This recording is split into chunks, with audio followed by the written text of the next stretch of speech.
Hey guys, Brad with Family Handyman. If you have old double hung sash windows like this, chances are you've got some that don't stay open on their own anymore. And the cause of that is a broken sash cord. And you don't have to live with it. It's an easy fix. Let me show you how it's done.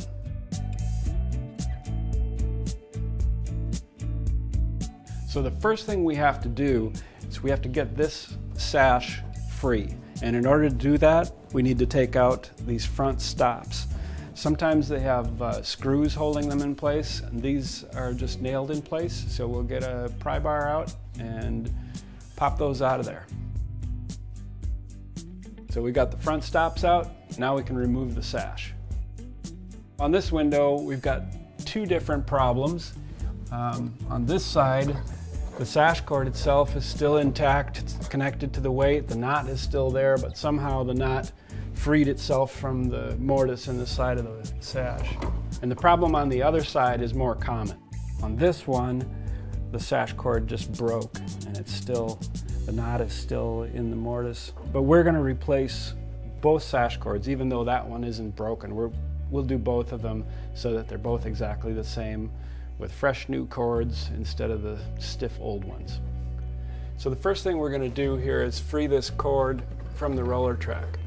So I'm going to make a mark right at the top of the knot, and then we'll undo the knot and we'll be able to use this cord as a measuring stick for when we cut our fresh cords.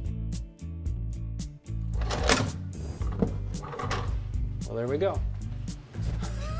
Broke itself. So our attempt to undo the knot was a failure. Slipped out of my hand, and when the weight dropped to the bottom of the pocket, it broke the cord. So the next thing we have to do is access the weights, and those weights are what are attached to the sash cords to counterbalance the weight of the window and hold it open. Now these have a little pocket, a little panel here that pops out. In order to get to that, we have to pull this weather stripping first.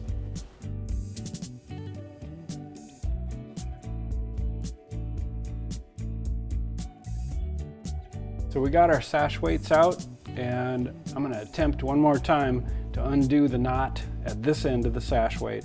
First, I'm going to mark it so that we can use it as a length measurement.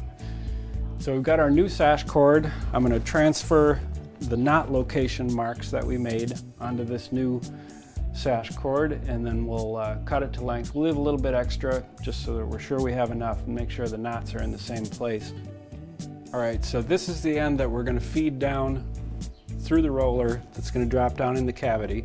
So we're going to tie the knot, the first knot on this end. This is going to be the one that slips into the side of the window, and we're just going to try as best we can to hit the top of that knot right at the mark we made. We're having a little trouble getting this thing to feed straight down the channel. So what we're going to do is we're going to tie a piece of string on there. We've got a little weight on the end. So we'll tie this off and feed the string down and catch that and pull it through.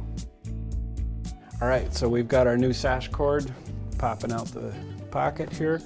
We're going to tie the weight on, stick the weight back in the cavity, and put the access panel back on. All right, so we're ready to put the sash back in place. We're going to trim the ends off of the sash cords here right at the bottom of the knot so that they're ready to slip into their mortises on the edge of the sash.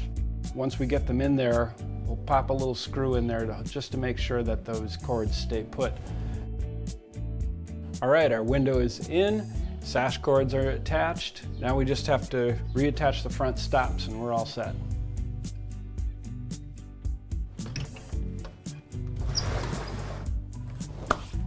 All right, there we go. That window stays open by itself. For more great fixes like this, visit us at familyhandyman.com.